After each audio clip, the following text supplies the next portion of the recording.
Sikap atribusi sosial ketika seseorang teman Anda gagal dalam ujian dan Anda berpikir bahwa itu karena mereka tidak cukup belajar, atau Anda mungkin berpikir bahwa itu karena soalnya yang terlalu sulit. Jadi atribusi sosial itu adalah proses kognitif di mana individu mencoba memahami dan menjelaskan perilaku orang lain atau Anda sendiri dengan mengidentifikasi penyebab atau alasan di balik perilaku tersebut. Atribusi sosial itu melibatkan penafsiran dan penilaian tentang motivasi, niat, dan karakteristik individu atau kelompok lain. Nah, jadi teori yang relevan bersangkutan dengan yang tadi itu adalah teori atribusi fundamental. Atau teori ini tuh menyatakan bahwa orang cenderung membuat atribusi internal tentang perilaku orang lain, tetapi atribusi eksternal tentang perilaku diri sendiri. Dalam contoh di atas, ketika Anda berpikir bahwa teman Anda gagal karena tidak cukup belajar, Anda mungkin melakukan kesalahan atribusi fundamental. Yang kedua ada contoh sikap pembentukan atau pembentukan sikap. Itu ada seorang siswa yang baru masuk sekolah belajar untuk menghormati guru karena sering mendengar dan melihat bahwa guru itu adalah sosok yang patut untuk dihormati. Jadi pembentukan sikap itu adalah proses psikologis di mana individu mengembangkan dan membentuk sikap terhadap objek, orang atau situasi tertentu. Sikap adalah evaluasi atau penilaian yang relatif stabil tentang sesuatu yang dapat mempengaruhi perilaku dan keputusan individu.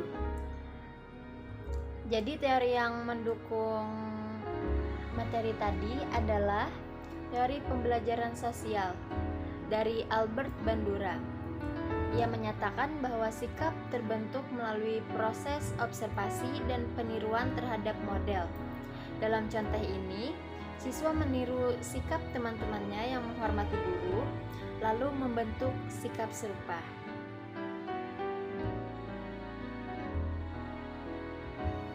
Sikap yang ketiga adalah contoh sikap perilaku prososial, yaitu di mana seorang anak melihat orang tuanya yang selalu membuang sampah pada tempatnya.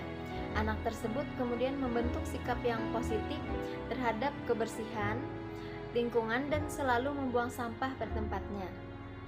Jadi perilaku prososial itu adalah tindakan sukarela untuk membantu orang lain tanpa mengharapkan imbalan, seperti membantu yang membutuhkan, berbagi, dan menolong. Dipengaruhi oleh empati, altruisme, dan pembelajaran sosial. Jadi teori yang relevan itu ada teori pembelajaran sosial dari Albert Bandura.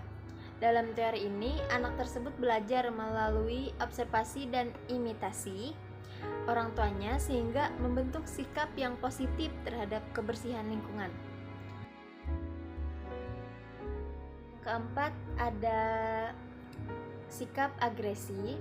Jadi contoh sikap agresi itu ketika seseorang memukul orang lain dalam pertengkaran. Nah, jadi agresi itu adalah perilaku menyakiti atau merugikan orang lain disebabkan oleh faktor biologis, lingkungan, dan psikologis. Dapat berdampak negatif pada hubungan sosial dan kesehatan, fisik atau emosional. Nah, jadi teori yang relevan ini ada teori frustasi atau agresi dari Dollard et al. Teori ini menyatakan bahwa frustasi dapat memicu agresi, dan dalam contoh di atas, kemarahan dan frustasi mungkin memicu seseorang untuk memukul orang lain.